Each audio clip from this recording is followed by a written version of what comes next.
ఉల్లిపాయ, పచ్చిమిరపకాయ, టమాటా, 2 ఉల్లిపాయలు, 2 పచ్చిమిరపకాయలు, 2 టమాటాలు, కొంచెం కరివేపాకు. కుక్కర్ పెట్టుకొని 3 స్పూన్లు ఆయిల్,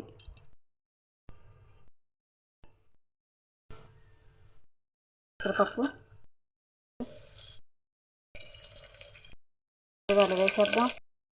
వేసేద్దాం. ఉల్లి పేస్ట్ వేసేద్దాం. కూర, చుక్కకూర, పాలకూర,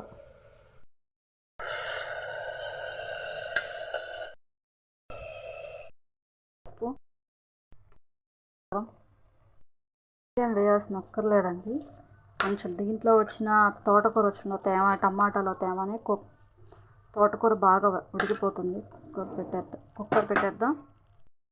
విజిల్ రానిద్దాం. ఒక చుక్క వాటర్ కూడా వేయలేదు.